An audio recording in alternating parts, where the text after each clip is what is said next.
All right, everybody, welcome to our workshop regarding co-parenting and the holidays. I hope you all grabbed your favorite beverage on this chilly fall day here in Michigan. I know in Arizona it might be a little warmer, but we welcome everybody here to our presentation of shared time, shared joy, successful co-parenting during the holiday season. So we're so excited that you all can be with us today. And we want to answer any questions if you have any. So if you do, feel free to either interject or raise your hand in the chat.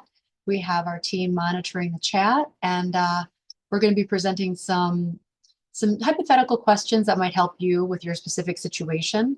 But just for those of you who've participated in some of our workshops in the past, just remember that we cannot provide specific legal advice to your particular matter. If you wish to have a private consultation with any one of our trusted colleagues and attorneys at Genesis, please feel free to reach out. And those in attendance today will get a free consultation with our Arizona team or our Michigan team at any time you wish.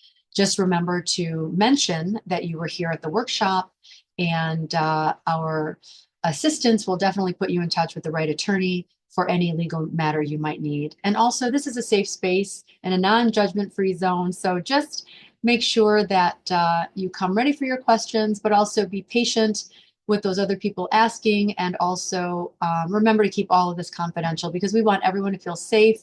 And again, this is a non-judgment zone. So with that being said, let's get started. So the holiday season is often called the most wonderful time of year, but it also can be very stressful for those with a co-parenting situation. It's a time for family, gratitude, and joy. However, for some children in a split household, it can bring some stress and other unique challenges. So today we're going to hopefully share some tips that will help you get through this time and also navigate some of these uncharted waters that you might not be used to. And we really hope that we can give you some strategies so that you can feel joy and your children can feel joy and feel more love, even though the holidays may bring some animosity with your co-parent or just a different situation than what the other traditional years have been. And speaking of traditions, many of us though, have family traditions. Family traditions definitely help children feel connected. They give them something to look forward to. And if if you don't have traditions, now might be a good time to start them because even though you might be in a split household, your family is still a family. You still can maintain the family unit. It will just look a little different. But if your children are used to certain traditions, like going to grandma's or grandpa's house for the holidays or a cousin's home for Christmas Eve, it's really important that the two co-parents work together and try as much as they possibly can to maintain normalcy for the children. So even though it might look different, try to maintain that consistency. Also, it's important that the co-parents maintain a calendar so that each of the parents feel respected and feel that their family traditions are respected. And many times during this time of year, the co-parents try to instill boundaries. And while boundaries are really good for each co-parent as well as the children, it's also important to sometimes be a little more flexible with your co-parenting schedule. Because if, for instance, it's your Christmas Eve, but you know in years past, the children always look forward to spending Christmas Eve with the dad side of the family, and you're the mom, and you don't want to disrupt your children's good feelings, then perhaps maybe you can swap out a day or two with the dad. Now, that's all well and good if the two parents can cooperate and be amicable, but remember, it's really important for the children to be as cooperative as possible.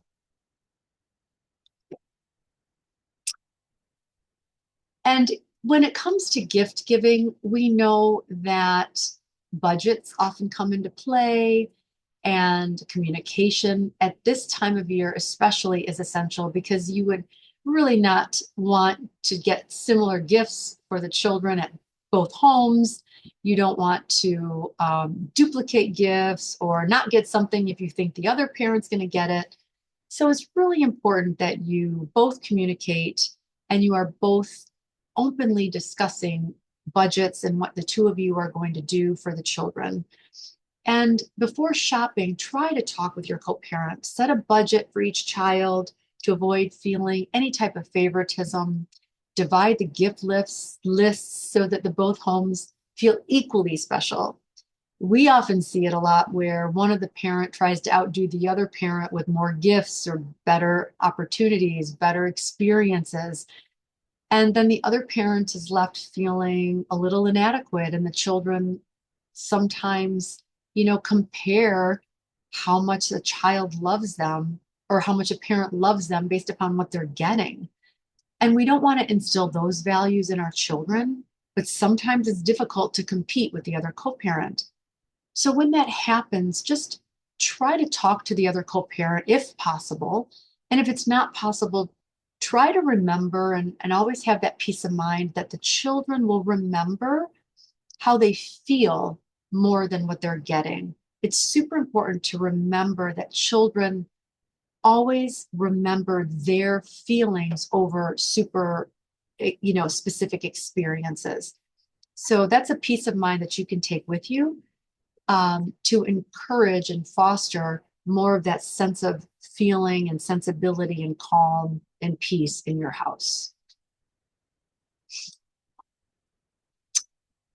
I told you earlier we're going to have scenarios, and this is one of them. And for scenario one, we're going to go to Kim, who's one of our trusted colleagues here at the firm.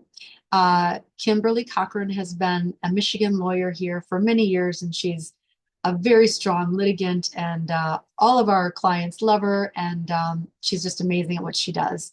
So Kim, this scenario is for you. Christina and Josh separated 2 years ago, and they are used to their parenting time routine with their sons, Josiah and Bradley.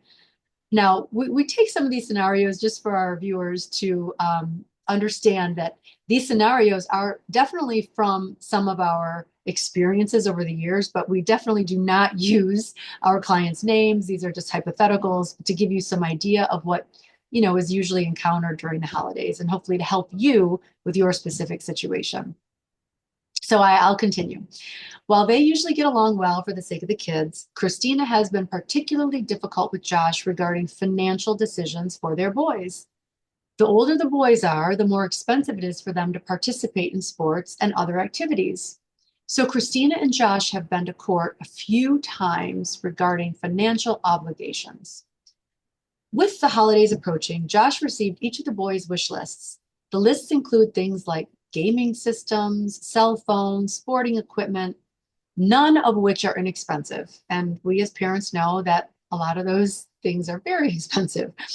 Knowing Christina's attitude toward paying for what she considers extra things for the boys, Josh is pretty positive she won't want to purchase the expensive gifts. However, he doesn't believe it's fair that he should bear the brunt of the finances for the holidays. So, how do you think Josh should approach the situation? Kim? Hi, first off, thanks for the kind words, Sabrina. And yes, this is a typical situation around the holidays. And the first thing that comes to my mind is that the two parents, Christina and Josh, should think about what they have traditionally done over the years. You mentioned parenting time and the kids having traditions. Well, there's probably some type of a tradition, quote unquote, that Christina and Josh have exercised. Have they in the past set a budget for the Christmas shopping for the children? Have they traditionally spoke to each other about these kinds of gift giving for the children? If they have those kinds of practices that they've exercised in the past, they should probably continue them just for continuity for the children, for number one. But I understand now, things are different because they are separated. And financial issues are definitely a concern, it looks like, for both of them. In this situation, yeah, the kids are asking for really expensive gifts. Maybe they should go in together on purchasing these gifts, equally paying for them so it doesn't look like dad's house or mom's house is giving a better gift. Because you definitely don't want that scenario. You parents should, especially when they're separated, discuss how they're going to approach the gift giving. You never want one household to appear to be giving more gifts or more expensive gifts than the other. Again, it's difficult to, in some households, to talk about these things, but parents need to put this aside, these disagreements aside for the sake of the children during the holidays. And again, maybe they don't get any of the gifts that the children are requesting because they are very expensive gifts. But they should agree on what they are going to give to the children and how much each of them is going to contribute so that there is a fairness factor there. Um, that is how I would suggest both parents, not just Josh, but both parents approach this scenario. Thank you so much, Kim. Now, I know that we also have situations with some of our clients where one party prefers to buy all that and they don't ask the other co-parent for anything because they just truly want to do that for their child or children. And of course, so long as it's acceptable to both parents and they both have joint custody, then it should not be a problem in that regard. But there should never be any ill will doing that. So if, or holding it over the other parent's head, if the other parent either chooses not to participate in that gift or doesn't want to do it. So for instance, if there's an issue of buying a cell phone, for holidays, and the one parent thinks the child is too young for a cell phone, and the other parent still goes ahead and buys it, that's not respecting the other parent's wishes. And sometimes when it comes to those kinds of things, it's very important to be on the same page. Don't you agree? Absolutely. Yes, absolutely. So does anyone else have any questions about that scenario or any comments? Matt or Samantha, our two other attorneys here in Michigan? Sure, I can add something. This might be a challenge I'd like to for the parent who is in the position to provide a lot of these gifts. I see sports equipment as one there. That's something near and dear to me. Maybe both kids need new hockey sticks or something. Just because you get that doesn't mean you have to explain to the child it came from you. If there's another parent who doesn't have the ability to get them both that, no, try, when you're leveling that playing field to make sure that both parties are having some type of equal aspect of contributing to the holiday gifts. Maybe that one came from dad. Dad's not able to afford it, but mom can. It's the holiday season for a reason. There's your challenge. Try to make it equal like that and say maybe you bought it, came from the other parent. That's something that I would challenge a lot of parents to do if you are in that position, of course. Thank you so much, Matt. And just for a little introduction, Matt Motley is a member of our Michigan team, and he handles a lot of our custody cases, and he's excellent at what he does. And so if any of you would like to reach out to Matt for any of your consultation or case or matters needs, please feel free. He's an amazing addition to our Michigan team. So thanks, Matt. Thank you. So moving along at our Christmas schedule, sometimes coordinating with your co-parent about gifts isn't possible. And when that happens, focus on what matters most, what your children feel, and the fact that they really just need to feel loved and special. In blended families, we get this a lot. And, oftentimes blended families bring their own set of challenges, but make sure all children feel included and valued. It's one thing to prioritize your own children, but then when you have their other step siblings, make sure everyone is treated equally and fairly. Discuss gifts with your partner to ensure fairness and avoid hurt feelings. We see a lot of issues when it comes to step siblings, step moms or dads when they favor their own biological kids. And really, that's not right. Remember to uh, show your love equally, express your love equally. Love is a verb, especially around this time of year, because unless it's really shown, how will anyone ever know, right? So you must show and be the love that you want your children to feel. So try to be fair across the board when it comes to gift giving, and plan moments together, plan simple, meaningful moments, do holiday traditions together as a family, create holiday traditions if you don't have them. And if you have a new family, if you're blending families for the first time and you're not sure what to do, create your own new memories. And the way we all like to look at it is there's just more love to go around. Children really just want to feel loved, and the more the merrier when it comes to that. So whether it's a step family, a step sibling, a step mom, a step dad, or just in general more cousins or family around, all they really want is that feeling of safety, security, and love. So create those memories together, and try not to look back, because every time you look back on what was, or what could have been, or what should have been, you're robbing yourself of this very moment. And this moment is really all we have. So make sure you focus on the moment, because you're building future memories by focusing on the moment now. The more you bring the past into the now, the more you're just going to dredge up all the old stuff. And with that old stuff comes all those old feelings, the negative feelings, the strife, the stress, the tension, the anxiety, and your children will feel that. So make sure you're focusing on the now, and you're really, you know, just trying to move forward with your life and with new traditions. And remember, most the holidays are not about who gives the most, but about sharing the magic. And that magic comes from within you. So you have to be the best parent you can be in order for your children to feel the best at Christmas time and always. Sabrina, Yes. I'm so sorry to interrupt, but we do have a question in the chat from one of our attendees, James. James is wondering what he should do if his co-parent wants to take the kids to church for services that he personally disagrees with during the holidays. James, thank you so much for that question. That is a very, very good question. Well, I don't know which state you're calling from, but usually in a judgment, and I don't know what stage you are in your co-parenting journey, if you have a judgment already, but typically things like religion and education, those should be discussed and handled and decided upon between the two parents before that judgment is entered, because that is a part of the legal custody aspect of the case.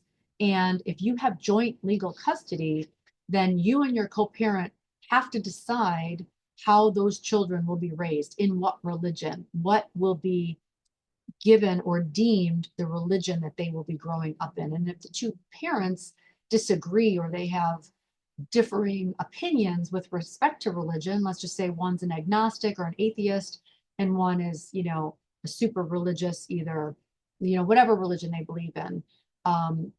It's very important that the two parents are on the same page with that. And if you cannot agree, then you may have to take that parent back to court to finalize that. But there's a caveat there, because the courts are essentially strangers to your case. And before you take your case back to court, just remember the people that decide these issues for your children in the best way possible are you and your co-parent. And if the two of you cannot get along to do that, then perhaps you do something like an alternative dispute resolution or a mediation that could possibly be court ordered. But you want someone who is equally, in your favor, with it, equally in your children's favor, what's in the best interest for your children. So something that you might not agree with, but something that the children have been raised with the entire marriage, for instance, or the entire time you've been together, if you weren't married, the courts will consider, or a mediator will consider, or any other person, counselor or whomever, they'll consider what has been most prevalent in their young lives. How long have they been in this religion, if you will, or a non-religion? Let's just say they weren't raised at all in any religion, and then all of a sudden the mother is converting to Judaism or Catholicism or Buddhism or whatever. it's very important to look at all aspects of that child's life because it's really not about you, it's about the child. So that's the advice I can give. And I don't know if Sam or Kim or Matt from our office has anything else to say to that, but just remember it's best if the two of you can agree on that. I do have one thing to add, Sabrina. Even though some religions are conflicting with each other in some of their ideas, it's also not unrealistic to think that maybe two different religions are observed in the family. Some of them are very similar, so it may not be a real big difference if, for instance, one parent veers towards Catholicism and the other is practicing Lutheranism. Those two are pretty compatible. So just for Stephen, I believe that was who the person, or James, I'm sorry, for James. If maybe there's room for two religions in the family. Just food for thought. Well, actually, it goes hand in hand. Kim, thank you for saying that. It goes hand in hand with sometimes the more there is, just like love, just like step siblings, just like cousins or anyone else added to the mix, the more the merrier, if you will. And it just broadens your child's understanding. It broadens their experiences. They become a little more depth to their personality. And it's fun for them. They could celebrate Hanukkah at one house or, Santa at another house. It's all about educating your children and guiding them in the best way possible. And if you do have two religions, that's okay. We see that a lot. One doesn't have to be at the cost of the other.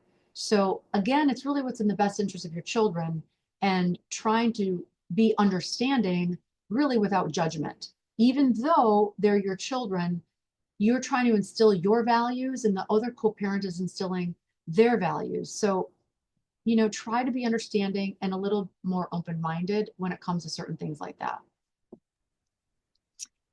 So, Sabrina, if I may add something, this is Steve Martin. I'm an attorney here in Phoenix. hi. Oh, hi, Steve. Thanks for joining us today. Yeah, so I've been Steve, yes. listening in. So I just wanted to dovetail. I don't know if the person who asked the question is still listening in, but if they are, I just want to add a little bit. I want to second kind of what Sabrina said that it's always better if the parents can work it out. Because when you bring a disinterested third party, in this case, perhaps a judge, into the equation, I tell my clients all the time, and I suspect the other attorneys do. I remind my client, I go, look, when you tell the judge, hey, judge, we can't decide, you decide for us. You might not like what the judge decides. And many times they don't.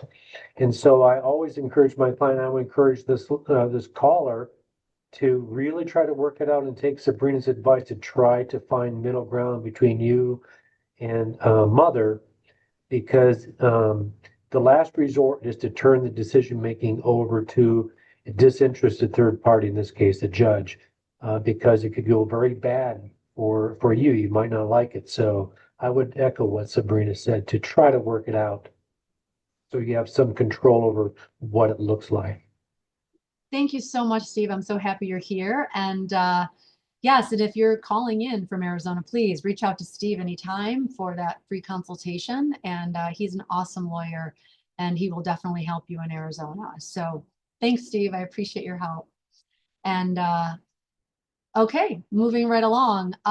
Managing travel and scheduling logistics.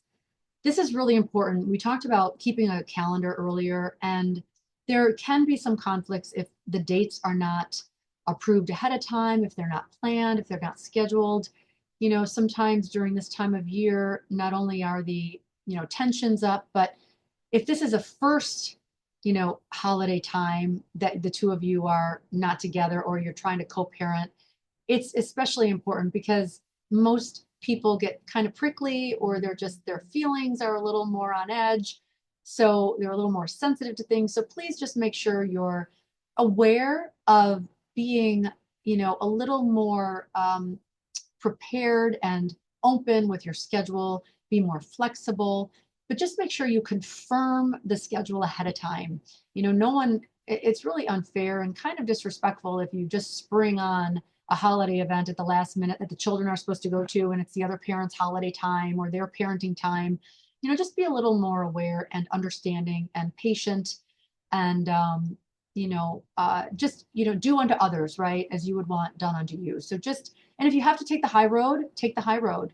And don't keep track. I know a lot of times parents can get tit for tat, or I did this and the other parent didn't do it, or I gave up all my time and I thought they were going to be flexible with me back. Yes, it's unfair, but sometimes in this situation, you always have to look at what's in the best interest of your children. Sometimes it's going to be a little unfair, and it could be unfair predominantly, but just remember you're doing what's in your children's best interest. But try to build in that extra time for delays or unexpected changes. And communication.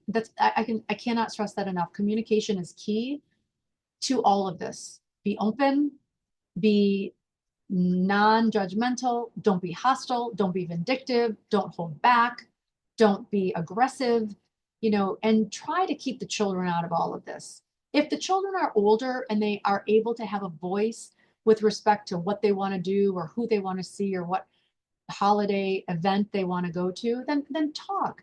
And you can still have parent and children meetings. You can still have a family meeting or a family chat among the original family members if that's truly what you need to do.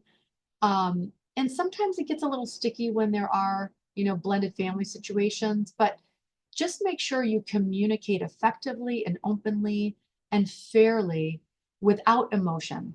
Try to keep the emotion out of it and be as kind and professional as you possibly can.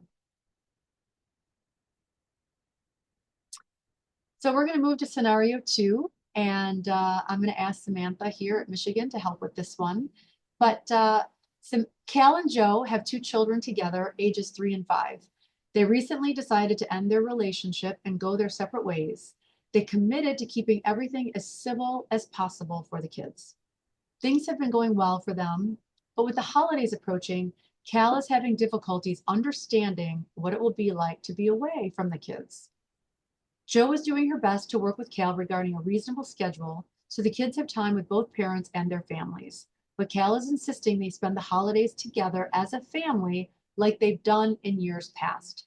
Joe does not want to spend the holidays with Cal as they are no longer together, and she does not want to give their families the wrong impression about the separation.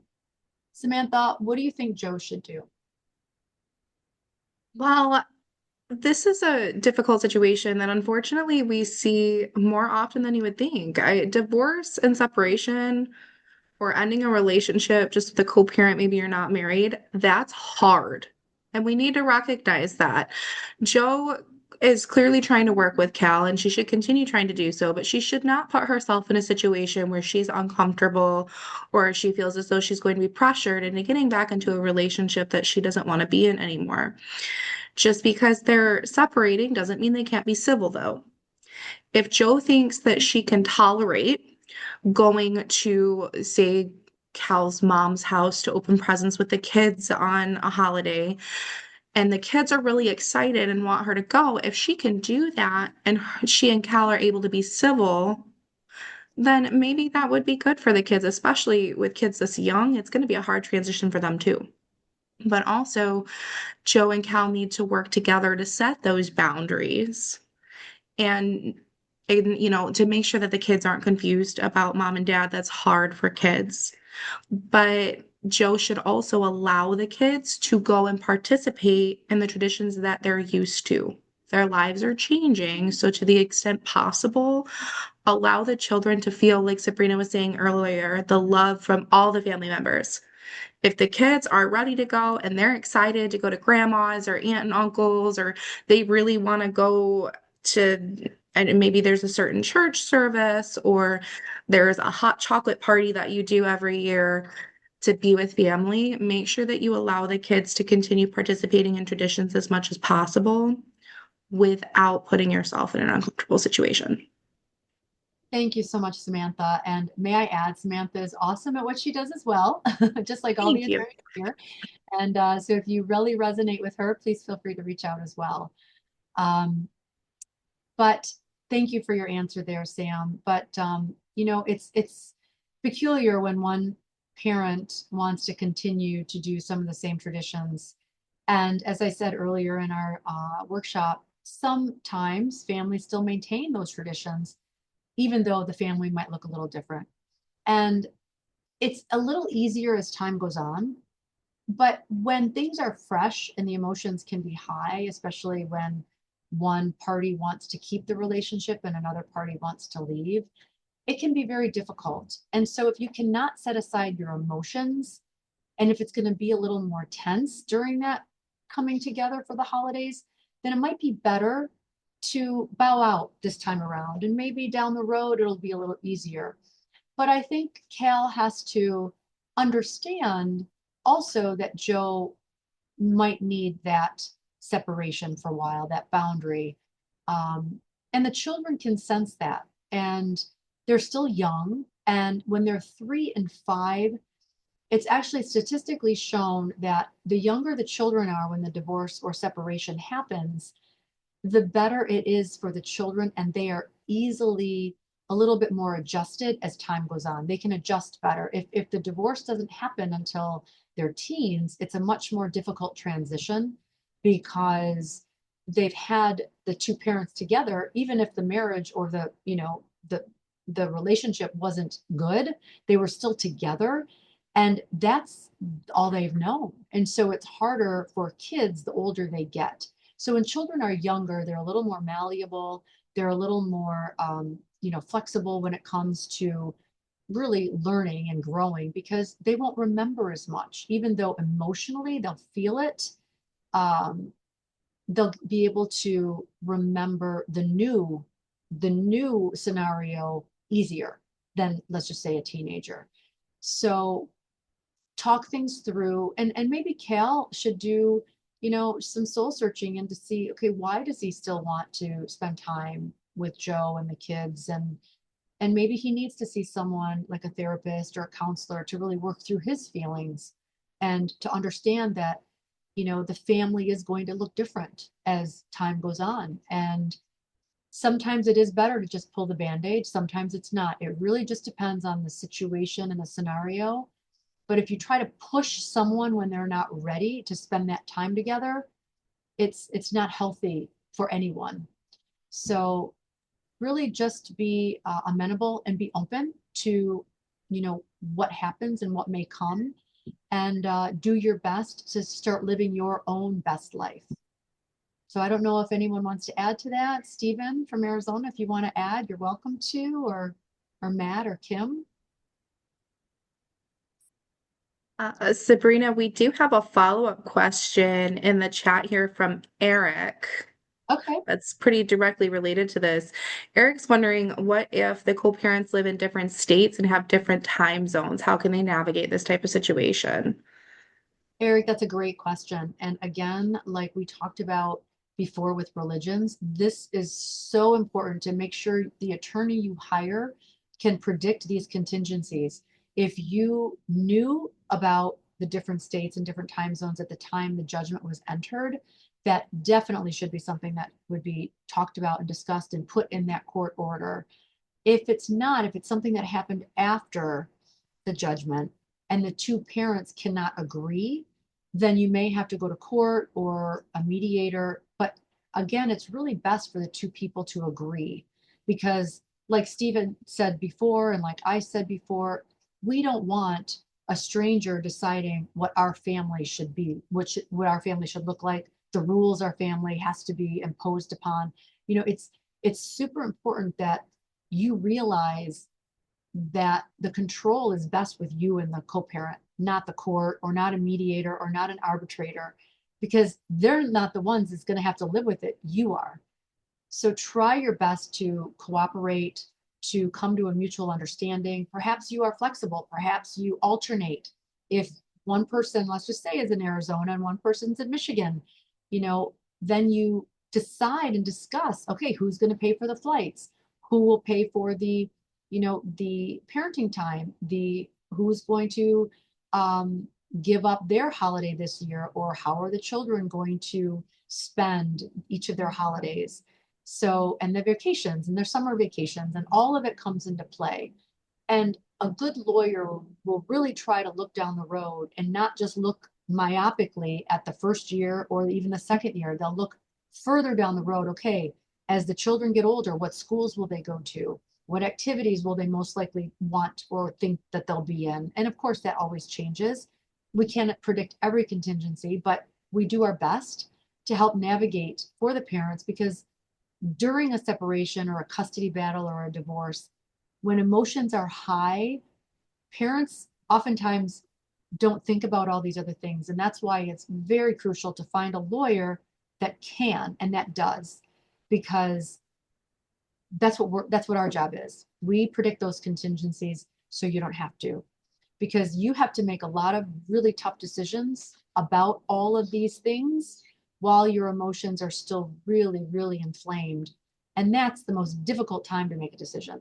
So we recommend you hire one of us here at Genesis, and we will do an amazing job for you. But you have to bring it to us, because as many times as we do try to predict, we might not know someone's planning on moving unless you tell us. You have to tell us if a party is planning on moving, or if they are going to move, or maybe are moved or have moved already. So Eric, I hope that helps you at all. And please bring more questions if you have any. And Sabrina, maybe just one more addition to that. I have found a lot of parents who live in different states utilize FaceTime, not just on holidays, but it could be a great time at holidays if you aren't able to travel, if you aren't able to fly to the other person's home or drive to the other person's home. You can still see your children, so to say, electronically over FaceTime. Thank you. Absolutely. And that's why technology is so great now. So when do we consider court action? Sometimes these agreements don't always discuss everything, just like we were saying before. And sometimes court involvement is necessary. But I hesitate and I caution you, because the people that suffer most are the kids when the two parents are not getting along. You need to really consider the seriousness of it. You need to consider how long it's gone on, the pervasiveness of it. Please consider how serious it is before taking legal action. It may be necessary when communication is broken down and compromise is not possible. If there is some type of a power struggle, if there is any type of verbal abuse or emotional abuse or verbal attacks, hostility, if there are safety concerns during the visits or holiday events, and if court orders are not being followed, absolutely do not be afraid to take action. If there is anything unclear that perhaps your lawyer did or a different lawyer did for you, and you're not sure what to do, and the other co-parent isn't helping you resolve just the confusion with it all. But always make sure that you are documenting everything for your lawyer. Keep a journal. If the other parent is violating court orders, if they're not abiding by the terms of your judgment, make sure you keep track of when that happens, what they're doing, how often it's happening. And it's very difficult to refute a calendar or a journal. Write down dates, times, who, what, where, and make sure that that's really taken into consideration. And your lawyer will really appreciate that, because that's what they'll use to base either the motion or going back to court or the complaint. It really just depends on where you are in your case and in your matter. So make sure the evidence is related. If there's violations of court orders, if no one's, if the co-parent isn't paying for what they're supposed to be paying for, if they're violating support orders, or if they're violating custody orders, it's very important to make sure you're documenting everything. And a one-time offense does not justify taking back to court, but many times, absolutely. And if they're not doing what they're supposed to be doing, then absolutely call a lawyer and we will help you through it. And we have another question. Could could going to court and not be on the same page cause a trial? Oh, absolutely. If you can't agree, let's just say the two of you are going to court for a post-judgment matter, or even during the action of a custody matter or divorce and with children, so a custody battle. Yes, absolutely. You know, 98% of divorces and custody battles settle, and they settle by means of either alternative dispute resolution, mediation, facilitation, arbitration, or even just, settlement among the lawyers. But if they can't settle, then you will be going to a bench trial with a judge or a family court referee or a family court attorney who's deciding that case for you. And again, you're going to have someone else deciding the case for you. And oftentimes when that happens, you're going to have opinions from perhaps a counselor or someone else who's involved in their children's lives, like teachers. Sometimes other family members will be asked to testify as a witness. Sometimes affidavits are produced. So you're going to be getting all this other outside, influence or interference, if you will, on how best you and the co-parent are going to raise your children. So it's very important that the two of you try your best to communicate and cooperate. And I'm not saying giving in. I'm not saying relinquish all of your rights. I'm not saying, you're always the one that has to take the high road. But I caution you to make sure what you're going to court for is that significant and poignant to the raising of your children that you're leaving the hands, you're taking that control and power away from yourself. Try best to cooperate, communicate, because when you go to court, it's not only expensive, especially trial. Trial is very expensive, but that takes a lot of time away, and your children will definitely feel that tension.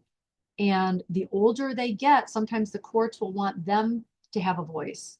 And that's really not a healthy environment for them to be in. So just be mindful of, all of these qualifiers before considering court action.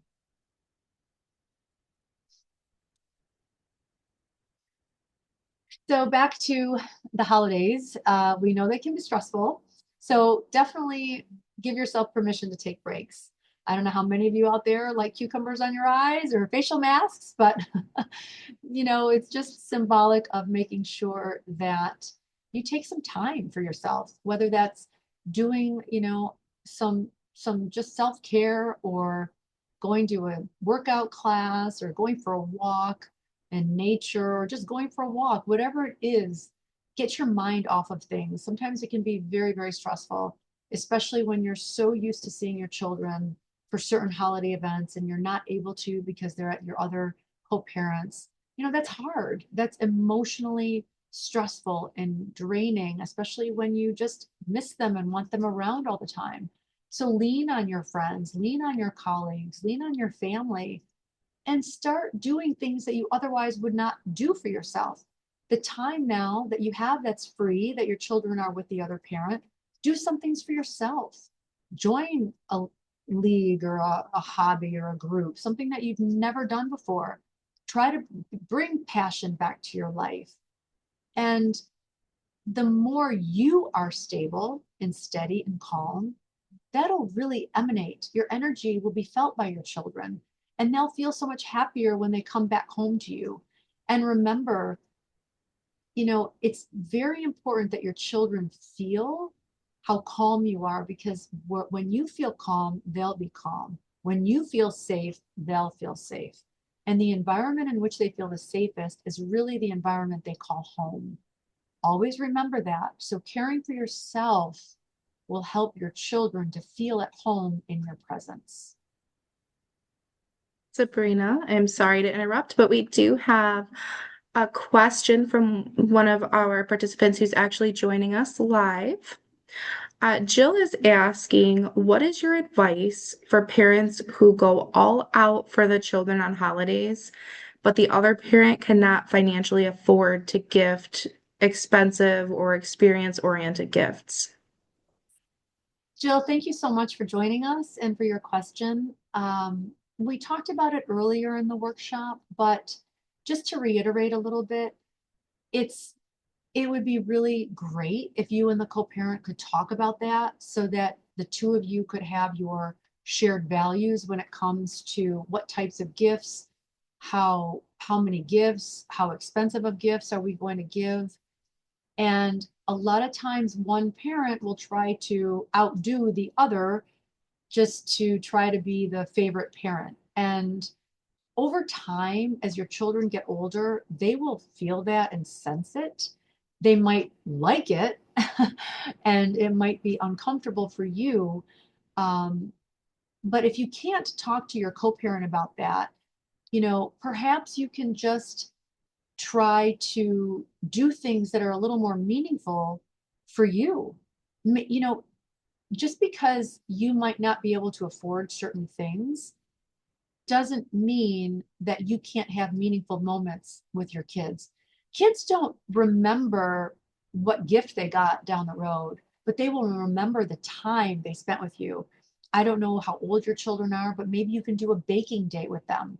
Maybe you can start a new tradition with them where every year you're going to do, take time off work and or a Saturday and spend the morning with them or afternoon and go baking or do something with them in your home. Um, Go chop down a Christmas tree together. If you are someone who celebrates Christmas, do those things that really mean something to them. Have a game night. Those are all things that don't cost a lot of money. And over time, your kids are going to gravitate to where they feel safe and happy and you know gifts and money and things like that really don't matter. It's how they feel in your presence. And I highly encourage you, once we're done with this workshop, to replay some of the earlier sections that we talked about this in more detail in terms of trying to work with the other parent about, gift giving and trying to be on the same page. But if it's absolutely not possible, then I highly recommend you do those things and don't feel bad about it. Because if you feel bad about it, then your children will pick up on that. Be proud of the time you spend with them. Be, encouraging that you do all these fun and engaging activities with them.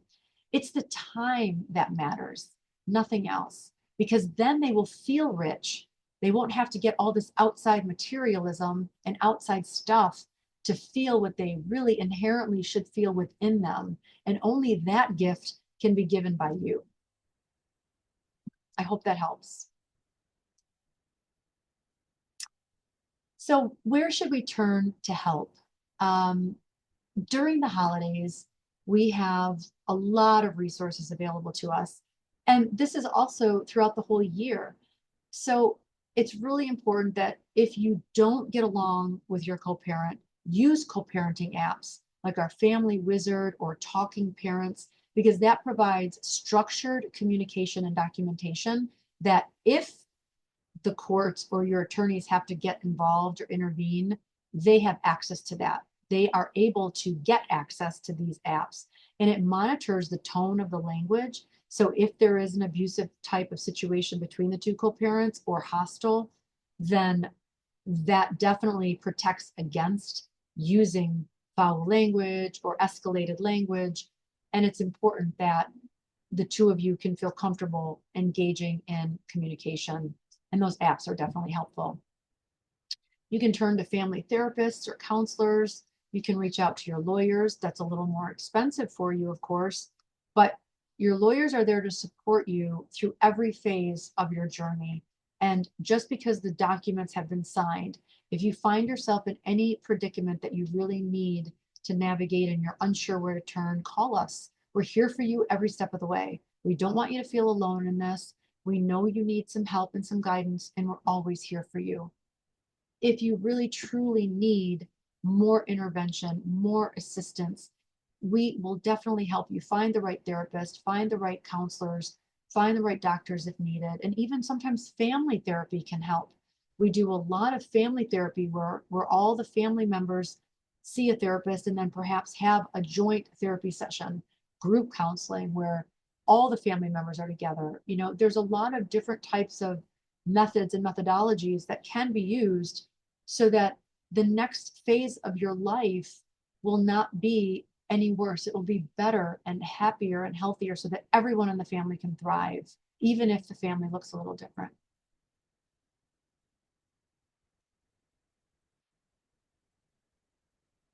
Scenario 3. I know we're gonna turn to Matt, and Matt, let's see what we have here with the scenario.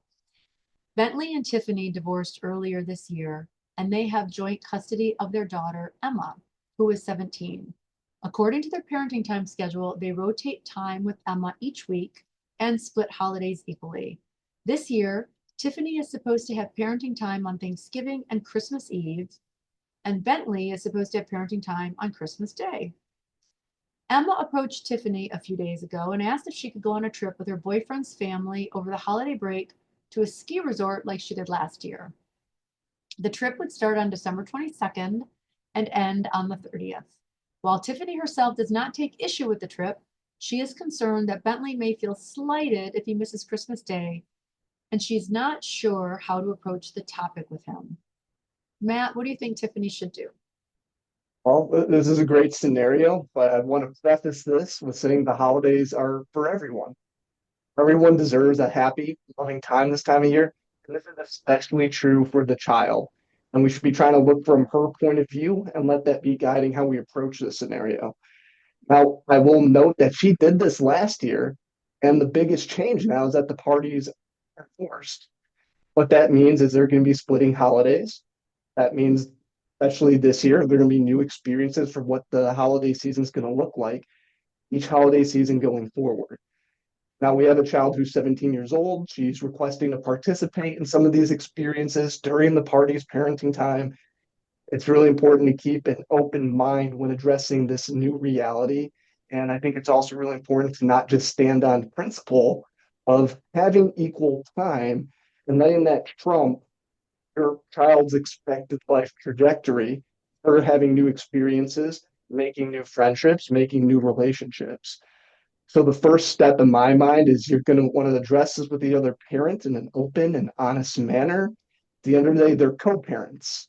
You know, they need to be working together, and I'd want to encourage a compromise in this situation. And there are a variety of ways that this could play out. There could be an early celebration of the holidays, meaning before this trip. They can do it after this trip. It can go a few days late into the trip, or she can be picked up a few days early from the trip so they could go. Now, one creative way, and I think this is kind of the challenge I'd want both parties to have here, is see how creative you can get, because they also could go on this trip. Earlier, Sabrina was mentioning that this is going to be a time where you're going to have to create new memories and new traditions. As I said earlier, she did this last year. It seems like this is an opportunity to start something new now for her, that just because the divorce happened, something she didn't have any agency in, we're not going to punish her for that. If anything, we want to show that just because the divorce happened, we're still a family. We can go on this together. And again, try to create those new memories and traditions. Matt, thank you so much. Does anyone have anything else to add? No? Yeah, if Well, I could add something in here, Sabrina, oh, good. I'm glad you're here with us still, Steve. Thank you. yeah, that's right. So I would add that if I was Tiffany, the mother, I would really encourage our daughter to talk to her father. Because if the child was 5 or 6 or 7, probably not, but this child's 17 years old. And in less than a year, the child's going to be 18, and the child's going to do whatever the child wants to do. The court's going to have no more control over this child, nor the parenting plan. And depending on the relationship that Emma had with her father, if they're able to talk, I would have Emma go talk to her dad and explain to dad, hey, this is an opportunity. I know it's your time, and can we work something else out, dad? And try to I would just have Tiffany talk to Emma and see if Emma can talk to the dad, especially because the child's 17 years old. I mean, as most attorneys know, this scenario notwithstanding, the child's at that age where even if they have a parenting plan, and we're talking about the holidays here, but it might be dad's weekend, the child's going to go, I don't want to go to dad's house. I mean, what are you going to grab the child by the collar and drag her into the car? I mean, the child's 17 years old and she's at that age where she's like, I'm not going, or I'm gonna go, and what are you gonna do about it? So I think I would encourage Emma to talk to dad and play the long game because someday Emma's gonna be 25 and she's gonna be 30 and she's gonna be 40. And that's what I would encourage Emma to do if they're able, if there's not hostility between them. Actually, Stephen, that's a great idea, and that's absolutely correct. As children get older, there is one thing about having a parenting time plan. There's another about being able to physically force your 17-year-old and sometimes 16-year-old child to go somewhere they don't want to go, and that becomes a real practicality and a really difficult logistical situation. And like Stephen said, you want to play the long game, and Emma is 17. She's done this before. Now, if her dad doesn't approve of her boyfriend, now that's another story, and they can talk about it between Emma and her father. But if it's something, obviously, she spent the holidays with him last year, so the dad had to have approved last year when they were still together, when Bentley and Tiffany were together. So, it's important that both parents be a little flexible because it's the child, it's for the child, and that's what the parents have to remember. The parenting time is really for the child. And like Matt said, perhaps Bentley can celebrate the holidays with Emma before she goes away, and or alternate with Tiffany on another day. So just remember that, think about the child, think about what's in their best interest, and plan accordingly and do what's right. And sometimes doing what's right is not always the easiest path to take. But if I can leave you with, one message for the holidays, taking the high road and doing what's right is never the wrong thing for your children. And always keep in mind that your children need you and they need you to feel good and happy. And if they sense some type of resentment because you're allowing them or not allowing them to see their other parent, they'll feel that. And then they'll feel beholden to you or obligated. And you don't want that either. So just make sure you're doing what's right by them and for them. And over time, you will feel more at peace as a result of that because you're maintaining your values and you're instilling those values into your children, because children don't pick up on necessarily what you say, but how you are and what you're doing and how you're being. So just be the better parent, be the version of yourself that you would want as a parent. Always remember that, because your children matter and they should always be at the forefront of every motivating factor and behind every action that you take. So unless we have other questions, do we have a few more questions? We have a few more minutes if anyone has anything left to add. I'm so happy to have all of our lawyers with us here today, and some Arizona attorneys with us, and we are always here for you. So remember, if you want that free consultation, make sure you mentioned being here at the workshop, and one of our trusted lawyers in Arizona or Michigan will be happy to help you. And we're always here to answer any questions that you might have. Samantha, do we have any other questions from the live? Oh, we do have one question coming through. Eric has another question. He's curious to know if we have any advice about a teenager being a little bit older who doesn't want to follow the parenting time schedule in place. What can be done to address those issues?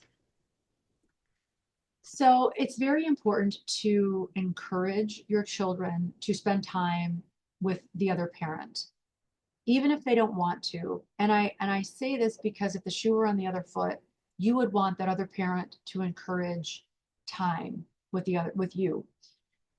There's a caveat though, and that is if there has ever been, mistreatment or abuse of any kind emotionally, obviously, hopefully not physically, but if the judgment does not speak toward any type of parenting time or supervised parenting time or limited parenting time, or, a reunification plan or a modification or anything like that, because one parent has mistreated the other child and that, they have to go through certain steps to get more parenting time, then, it's important to encourage and foster healthy communication and healthy relationships among all parties. And that includes the other parent. If you know, talk through things with your child and ask certain things about why they're not feeling comfortable, it's important. But again, this is age related. So if they're younger, then absolutely foster that relationship.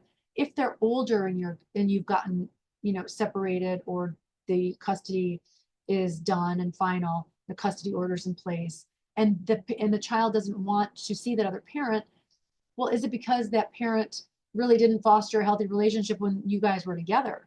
So, and then that's on the other parent. So it really just depends on the age of the child. If the child is 16 or 17, like we were talking about before, that child isn't going to want to go no matter how hard, you ask or try. So, and you don't want to push too hard either, because then that'll make that child resent you. So you have to be very mindful of what led up to this point, what happened, encourage perhaps therapy or, some type of plan to improve the relationship between the two parties, whether it's the co-parent and the child, or you and the child, or whomever it is. But just make sure you're following the clues of your child, because if they really don't feel comfortable, you have to honor that and respect that. But at the same time, you don't want to alienate the other parent. You have to be very careful that there's no alienation and that you're not talking poorly about the other parent.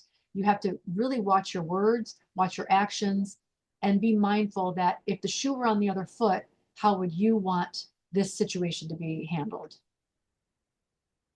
Does anyone else have any additions to that? No. No? Okay. Okay. And then Sabrina, if we do have time for just one more question, there is one more from someone who's joining us live today on our stream. Colin is wondering, what should I do if my kids want to take an expensive gift to my co-parent's home, even though she didn't help pay for it? I'm really worried it might be broken or left there, and then I'll have to replace it later. So remember, when you're giving a gift to your child, it's your child's gift. The gift goes with the child, and it doesn't matter where they go, where they stay. You can encourage your child to bring that gift back home with you, to your home. But when you give a gift, it's truly a gift. And depending on the age of the child, maybe they're not old enough yet to have the responsibility of that expensive gift. If it's a laptop or an iPad or a phone, that goes with the child. If it's, something else for one of their activities or their athletic activities, then, that goes with them. Their backpacks, their school supplies, those are the children's items. And so, yes, while, you may not like the fact that they might leave it at their other parents', it's still theirs. And so you might end up having to go back and get it if they forget it and they can't drive yet. So, it's, split homes are not convenient by any stretch of the imagination, especially if you live far away. And we've had it often where, sometimes before an athletic event, all of their gear and their uniforms are at the other parents. And the game is 100 miles away and you have to drive in the opposite direction to get all their uniforms. You cannot blame your children for that because they didn't ask for the separation. They didn't ask to be in split homes. Remember that. So how would you want to be treated when you're hopping back and forth from home to home? Put yourself in their shoes for a minute. So that's all I ask. And so when you ask questions about gift giving and spending time with the other family, how would you want to be treated as a child in that situation? Just remember that. And I think you will always do the right thing when you're thinking about them first. And I think that's it for the day, guys. I hope you have a wonderful, wonderful Thanksgiving, which is coming up in another week or so. And it's hard to believe the holidays are here, but as always, from our family to yours, our family here at Genesis in Arizona and in Michigan, we are always here for you. Call us anytime, and we will definitely answer any questions you may have, and we'll get you through this time, not just during the holidays, but always, because we want you to live your best lives, not just through the divorce or the custody battle, but long after, because it's very important for you to thrive during this lifetime, and your children are so important and they need to thrive too. So thank you so much for being here, and happy holidays, everybody. Sabrina, Bye. for hosting this. Hi, thank you, everybody. Thanks. Thank Thank you. you, Sabrina, for hosting this. Thank you so much for being here with us. I'm so happy you joined us today, and we'll see you next time.